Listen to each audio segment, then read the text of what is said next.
billardquebec.com, la web radio du billard au Québec. Vos animateurs, Luc Paquin, Tino Barbieri et Guy Simard. Eh oui, nous sommes de retour, mesdames, messieurs. Notre dernier et non le moindre invité de cette belle émission. Hein. Ça va faire plus de 3 heures qu'on est avec vous, mesdames, messieurs.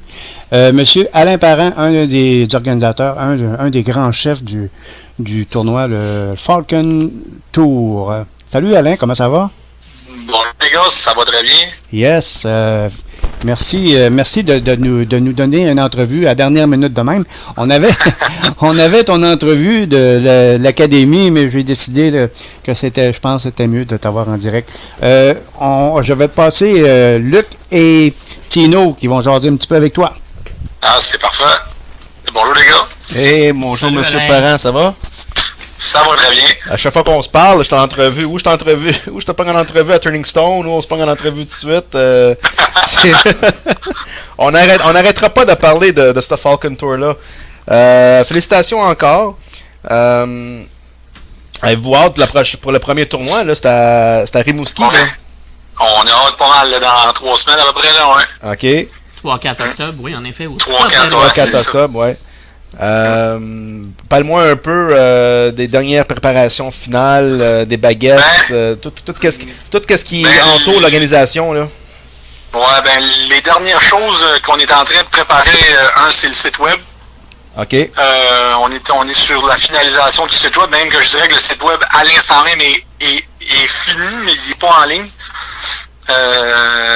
Donc ça devrait sortir là, dans les prochains jours. Là. OK. Puis ce site web-là, ça va nous donner accès au classement quotidiennement par rapport aux joueurs? Comment ça...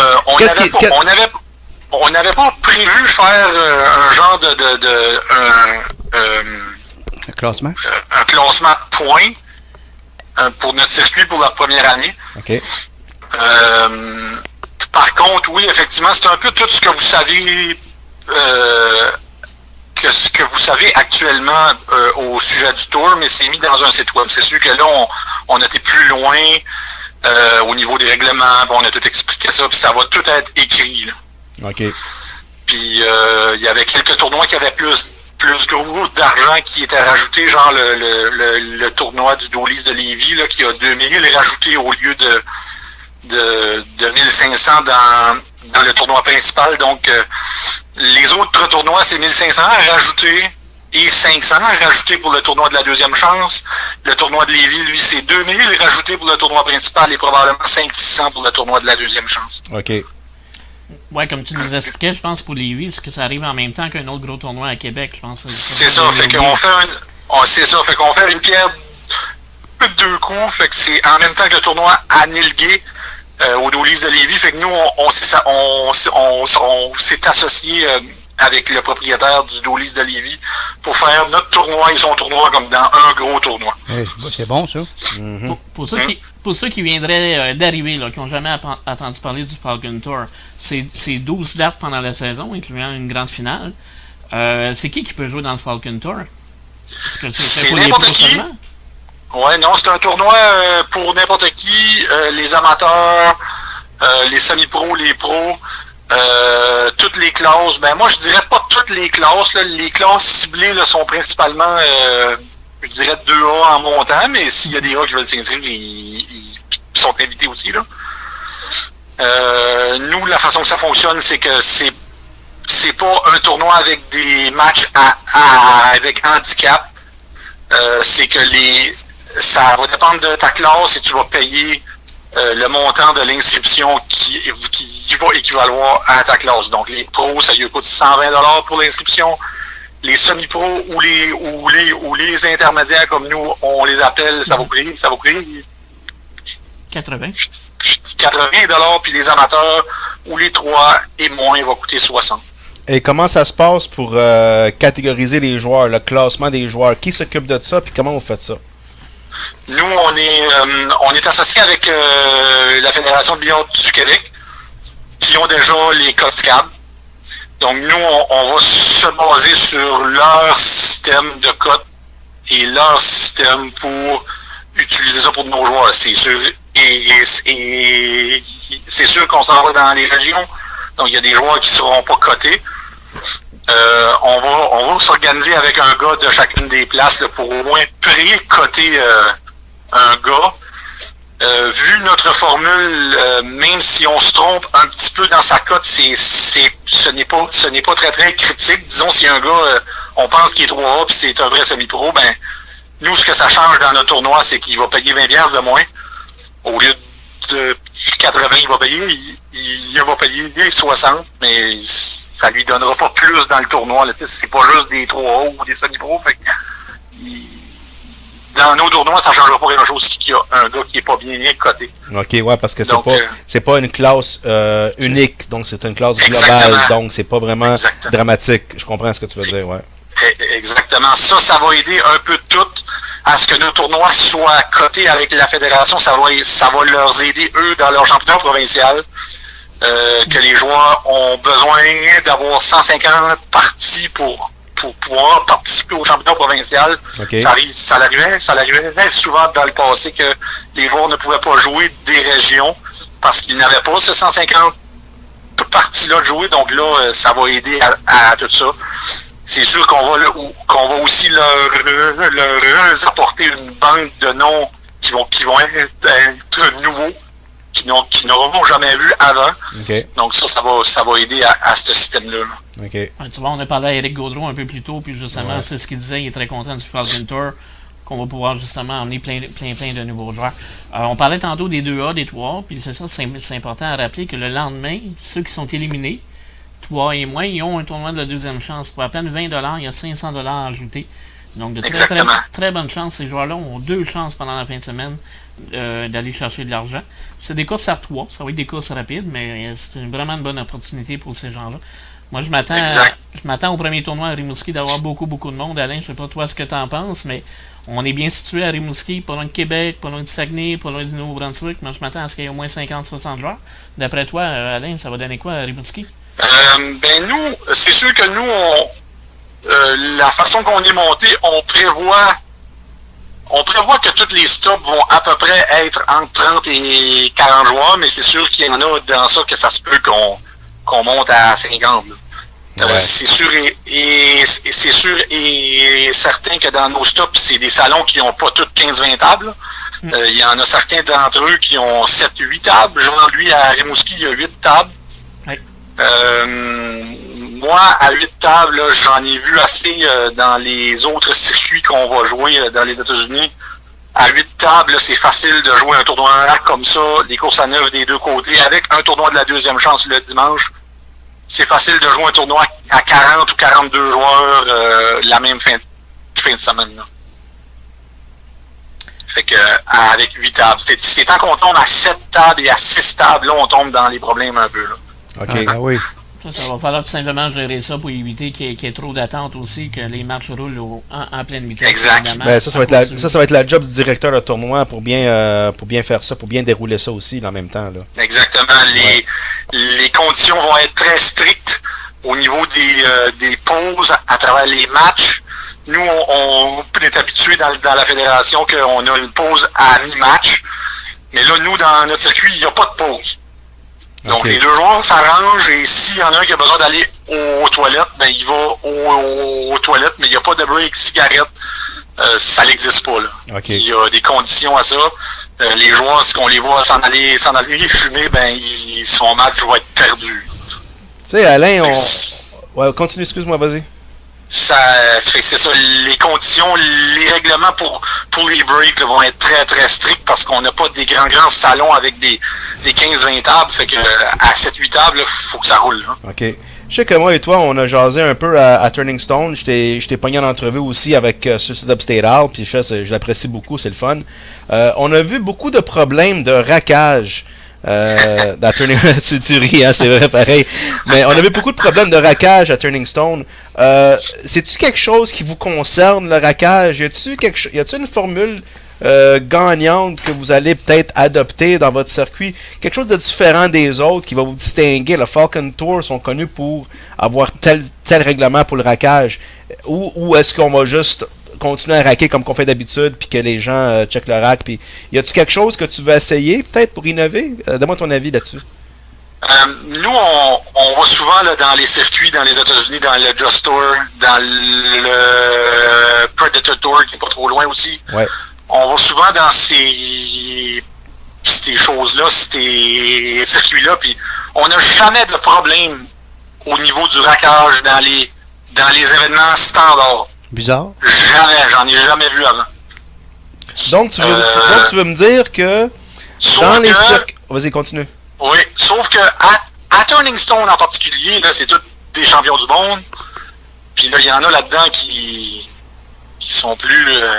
pas comment dire ça. Ben, qui sont plus isolés. Ils sont plus isolés que d'autres. Zélés, c'est ça, c'est le bon mot. J'étais italien, là, puis t'es isolé, c'est pas pareil. Oui, c'est ça.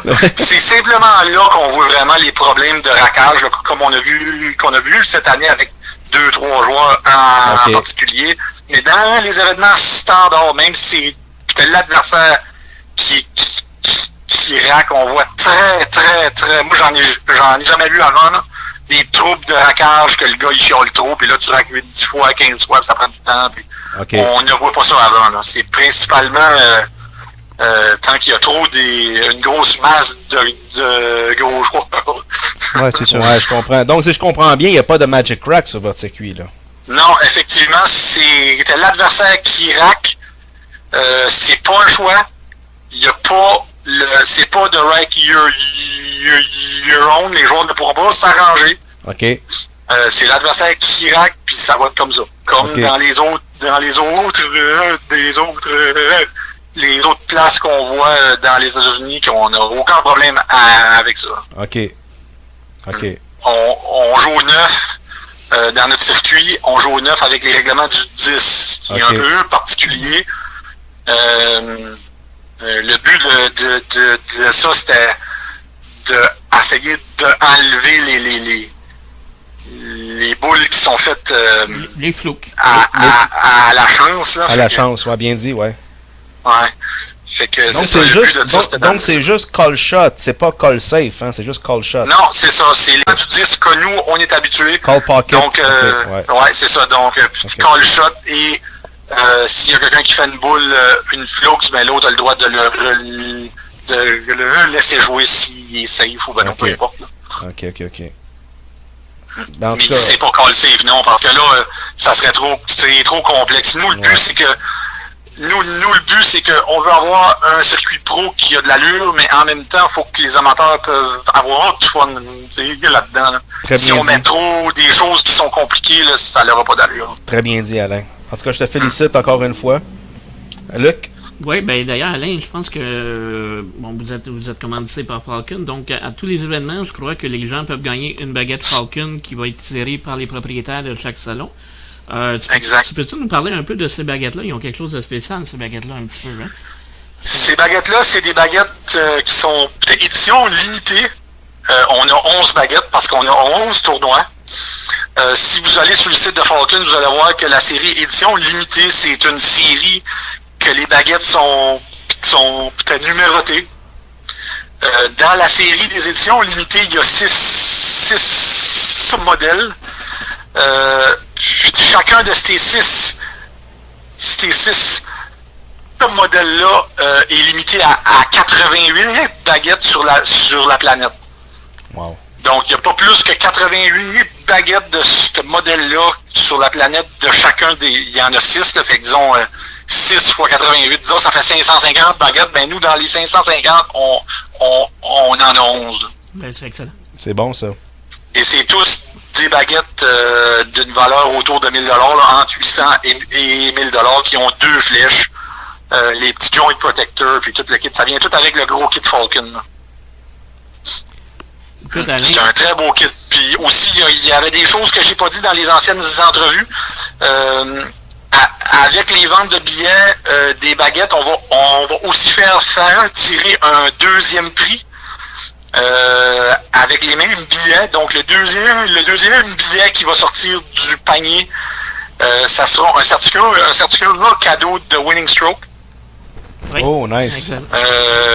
Un certificat cadeau, je crois, là. Écoute, je veux pas me lancer dans les montants, mais C'est pas 1000 si je me sou- Un petit peu moins que ça. Un petit peu moins. si je me souviens bien, là, à tous les stops, c'est entre 40 et 50 $ et la grande finale, il va y avoir un autre 100 $ de Sinon, Steve vient certificat de se cadeau. virer Et l'autre fois, on a parlé ensemble, puis t'as intérêt, tu voulais être intéressé à inviter des gros noms au final Saint-Hyacinthe. C'est-tu quelque chose que tu veux quand même faire encore? Je sais que l'autre fois, tu m'as demandé d'inviter Thorsten Ullman, Johnny Archer. C'est-tu quelque chose qui est dans vos plans? C'est des choses qui sont possibles. C'est des choses qu'on travaille présentement. C'est sûr et certain que ces joueurs-là qui viennent de l'extérieur, qui sont très forts,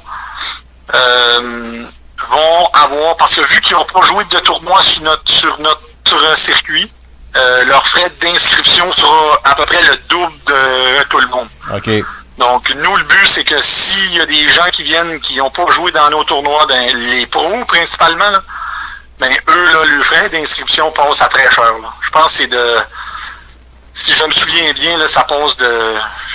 Les pros pour la grande finale, ça va être 160 ou 180 à comme 260. Là. OK, un peu comme qu'ils font Le Turning Stone. Turning Stone aussi, Mike Zoglin. Si t'as pas joué dans un tournoi, mais tu payes 200$ comparativement à 150. Oui, sauf que Turning Stone, moi, je trouve que le problème dans ça, c'est que la marge n'est pas haute assez. OK. Un gars qui est membre de son propre de son circuit, ça coûte 150, et un qui est non membre, ça coûte 200. Ouais, et là, il y a c'est les pas assez. Roman, puis il y a tous les gros, eux autres, il faudrait que ça soit 300 ou 400, là, il faudrait que ça soit plus. Ouais, bien dit. Bien dit. Parce que les autres, c'est sûr, s'il y a un gars qui nous qui joue dans nos tournois, genre, il va avoir... Moi, j'ai invité, puis personnellement, je peux vous le dire, là, j'ai invité John Mora à venir coucher chez moi pour la grande finale. OK. Si qui veut venir jouer. Sauf que si qui veut venir jouer, ben ça va lui coûter le gros prix s'il n'est pas membre, s'il n'en a pas joué d'autres. Là. OK.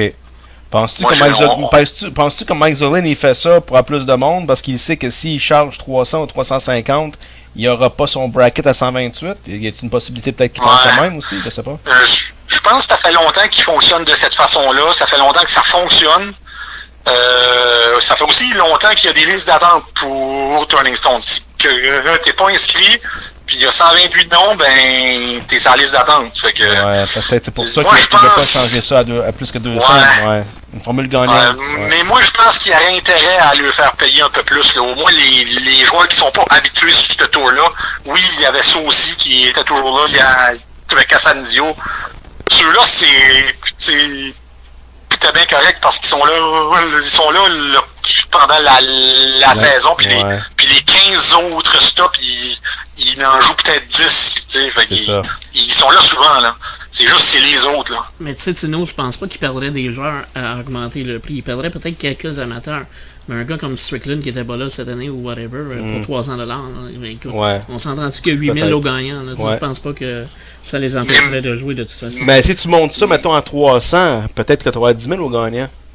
Ben, peut-être. Ouais, c'est ça. Sauf que moi, je ne changerais pas le prix. Son 150 est bon pour les gens qui sont membres, mais ceux qui sont pas membres et qui n'ont pas joué pendant la saison, que ça, on s'entend, là, c'est tous les gros joueurs, là, les 20 ou 25 qui vont venir, c'est tous des pros, puis ils n'ont pas joué une fois pendant la saison. Ouais, je comprends ton point de vue. Ouais. Fait que c'est plus eux autres là, qui seraient ciblés et non genre nous là, qui s'en va jouer là pour 150. Là. Ouais. Parce que nous, pour 150$, là, on va s'entendre. Là. Turning Stone, c'est un très bel événement. Ça coûte pas très cher si on compare ça avec le US Open ou un affaire de même. Le US Open, là, on s'en cachera pas, c'est une semaine à 2000$ américains. Ouais, absolument. Facilement. Ouais. Tandis que Turning Stone, nous, là, on s'en va là, puis on se met quelques-uns dans les chambres. Puis tant qu'à moi, on peut s'en sortir pour 450, 500 US, là. Ouais. On peut s'en sortir dans ça. Fait que je peux faire 5 fois un Turning Stone pour une fois l'autre. Fait que je suis d'accord avec toi. C'est vrai. T'as raison. Entièrement d'accord avec toi là-dessus. Puis on joue avec les mêmes joueurs ou à peu près, là. Ouais. Ben moi, j'ai aucun doute que le Falcon Tour va être un succès cette année. Là. Vous avez une belle équipe. Vous avez bien monté ça, les gars. C'est sûr que ça va être un succès. J'aimerais ça, moi, parler d'un autre tournoi, Alain, si tu permets. En fin de semaine, tu étais à Valleyfield. Comment ça s'est passé à Valleyfield? Ça ressemblait à quoi? Ça s'est passé exactement comme qu'on s'en est parlé, moi, puis avec Danny et Whip, le 2 jours avant. Le jeudi, on s'est parlé, puis on s'est tous les deux dit, si on a 30-32 joueurs, là, ça va être correct. Ben, on a eu 31 joueurs. on se l'avait dit. Des tournois. Ben, c'est sûr qu'il y avait, au tournoi à les filles en fin de semaine, là, il y avait 8 pros, puis je crois qu'il y avait 12 semi-pros. Ce qui était bon, là. OK. Oui, absolument. Mais Donc, il y avait 20 joueurs dans les semi-pros et plus. Donc, plus que la moitié des inscriptions étaient les semi-pros et les pros, ce qui est quand même rare, là. Donc, de quelle motivation, de quelle raison que tu as dit qu'il y allait avoir 32 joueurs? Parce que d'habitude, les tournois pro, il y a tout le temps 40-50 joueurs. Qu'est-ce qui vous a motivé de dire qu'il y avait 32 joueurs? Pour quelle raison? Ben, principalement parce qu'ils se sont basés sur notre coût ben, ils se sont basés, je peux pas dire qu'ils se sont basés, mais ils se sont... On dirait qu'ils se sont basés sur nos frais d'inscription à nous pour les frais d'inscription des tournois pro dans la Fédé. Okay. On dirait que c'était presque pareil. Les pros c'était 120, les semi-pros c'était 60, les 3A c'était 40, puis les 2A et moins c'était 30. Donc c'était un peu moins cher pour les semi-pros principalement, mais c'était un très beau tournoi. Là, puis tu sais, on a fini, hier soir, là, j'ai été joué, j'ai fini 9-12, puis j'ai terminé, il était comme 5h15. Ah oui. Ouais, ok. Tu sais, fait que ça a vraiment bien été. C'est sûr que Luc, lui, il a gagné le plein de table. Puis la première ronde à 31 joueurs, il y avait 15 matchs, mais les 15 matchs jouaient. OK. Tu sais, c'est sûr que nous, dans les salons qui a juste 8 tables, ben là, ça prend 2 tours pour jouer la première ronde à 32 joueurs. Là. Donc, ça rend ça plus long un peu. Donc, ça finira pas vers 5 heures. Là. Non, c'est ça. On a vu que la finale, à soir, ça finit, je pense, à 6h30, je crois. Même avant ça, 4h, je pense. 4h et... 4h moins quart ou 4h15. Oui, c'est ça. Ouais. Exact, ça avait bien de la lutte dans ces heures-là. Ouais. C'est ça, c'est... Nous, on avait prévu que si on faisait des tournois à Montréal, dans notre circuit, qu'on n'allait pas avoir en haut de 30 joueurs. C'est vrai. On l'avait prévu, puis là, eux ont eu 31 avec des frais d'inscription moins chers que les nôtres. Ça veut dire que nous, ça sera encore plus bas. Wow, OK. Fait qu'on avait prévu ça, puis c'était prévu parce que les joueurs, les 3A, puis les semi-pros principalement. C'est sûr que les semi-pros sont moins touchés parce qu'ils n'ont pas beaucoup de tournois aussi, mais les 3A, ils ont leur propre tournoi, puis ça ne donne rien de venir dans les pros puis dans les tournois. Ça a été une discussion que j'ai eue avec plusieurs joueurs aussi en même temps. Ils ont leur propre circuit, ils sont gâtés en plus d'avoir autant de 3A dans le fond. Là, ouais. Par contre, puis dans les 3A, je pense qu'ils ont 12 ou 15 tournois. Là. Ben c'est ça. Par contre, Alain, je suis pas sûr qu'il y aurait eu nécessairement moins de joueurs dans le Falcon Tour, étant donné que pour les 3 et moins, il y a quand même un tournoi de deuxième chance qu'à la Fédé, ils n'ont pas. Fait qu'on aurait peut-être attiré d'autres joueurs pareils au Falcon Tour. Exactement. Il y aurait d'autres joueurs qui auraient venu investir dans le gros tournoi pour pouvoir jouer dans le deuxième tournoi. Exactement. Puis l'autre point qu'il ne faut pas oublier, on est encore au début septembre. Hein. C'est pas encore tout le monde qui aura commencé à jouer, donc c'est un petit peu normal aussi. Ouais. Juste pour vous dire aussi, pour le tournoi de Rimouski, j'étais en contact avec un ancien joueur dans ce coin-là, qui était Denis Bouchard. Je ne sais pas si vous vous souvenez de lui, mais il jouait dans les années 90 dans les tournois pro au Québec. Puis c'est un gars de Rimouski, puis c'est lui qui prend soin un peu de tout ça là-bas. Là. OK. Bon, c'est bon. Fait que lui, là, il me l'a déjà dit, là, on va avoir genre 10, 12, 15 joueurs de la place ici, puis les autres, ça va venir de partout ailleurs. Puis le tournoi de la deuxième chance, dans son cas, à lui, encore une fois, est très important. Parce que les joueurs, disons, s'il y a 10 joueurs le lendemain, ben il y a 200 $ en bourse parce que ça coûte 20 $ chaque. Puis nous, on remet 500. Ben, le 500 du salon que lui il avait mis, ça fait 700 $ pour 10-12 joueurs. C'est gros, là. Ce qui est énorme, là. Oui.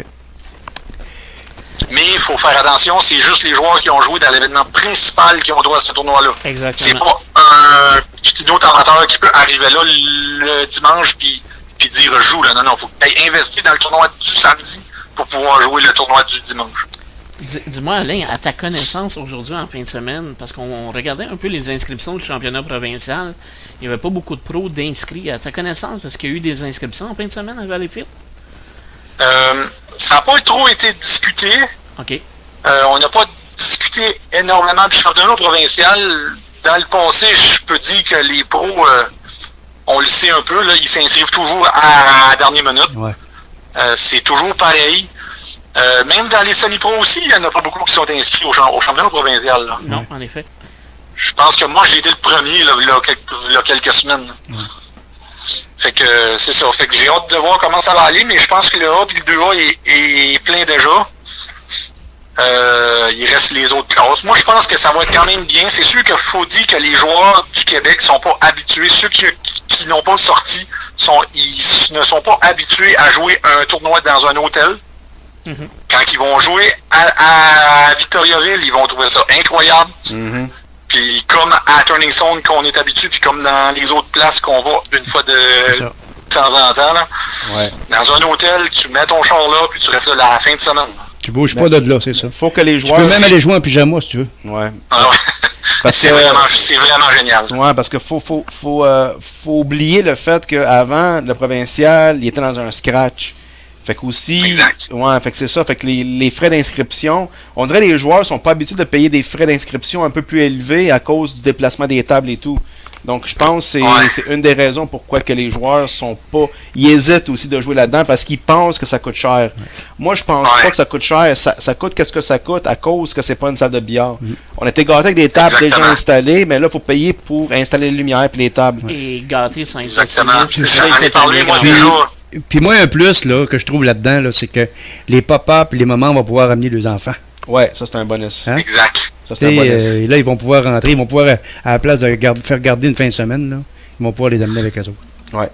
J'en ai parlé, moi, déjà avec Marco Sans Chagrin de Québec, parce que c'est lui qui l'organise un peu pour la Fédé. Là. Ouais. Des frais de table et des frais autres, là, qui sont quand même hauts. C'est sûr qu'on s'entend tous les deux à dire que dans le futur, ce qu'on voit, c'est ces frais-là, il faut que ça soit payé par des commanditaires. Là. Ouais. Faut pas que ce soit les joueurs qui fassent ça. Il faut que ce soit un peu l'hôtel, un peu ci, un peu ça. Faut qu'on trouve des commanditaires qui payent ça. Exactement. Dis-moi en fin de semaine, question comme ça, est-ce qu'il y a des joueurs qui t'ont déjà confirmé qu'ils seraient à Rimouski le 3-4 octobre ou c'est. Oui, il y a quelques joueurs de Québec là, qui m'ont déjà confirmé. Il y a quelques joueurs de Edmundston, de mon coin à moi, qui m'ont confirmé. Il y a quelques joueurs de Jonquière que vous devez connaître. Peut-être que Pat Desbiens va peut-être venir. Ouais. Mais oui, j'ai eu des gens qui m'ont parlé du tournoi. J'ai posté sur le groupe Facebook la semaine passée concernant que à Rimouski, la même fin de semaine que notre tournoi, c'est le marathon de Rimouski. Ouais. Donc, les chambres d'hôtel, il n'y en a presque plus. Donc, là, j'ai posté sur notre groupe toutes les places qui restent des chambres. Fait qu'il faut que les joueurs qui réservent leur chambre le plus rapidement, parce que sans ça, il n'y en aura plus dans vraiment pas long. Écoute, Alain, moi, je te remercie de ta disponibilité. À la dernière minute, là, évidemment, là, moi, je désirais faire une entrevue en direct avec toi et non enregistrée. Ouais. Là. Je sais que c'est une chose qu'on répète beaucoup de choses, là, mais tu nous as quand même appris des nouvelles choses là, intéressantes. Ouais. Moi, là, je te souhaite bonne chance dans ton circuit, à Danny Hewitt, à David Dechaine aussi, pour ton premier tournoi qui va être au spot à Rimouski. Et Exact. puis, on se donne rendez-vous une prochaine fois, puis je te dis bonne chance, puis salut, puis merci encore. Ben, ça me fait un très grand plaisir, les gars. Merci Un Alain. gros merci à vous autres. Puis on se voit le week-end prochain, Alain. Oh, Oui. ok. Merci. Bye bye. Ok, Merci, bye. bye.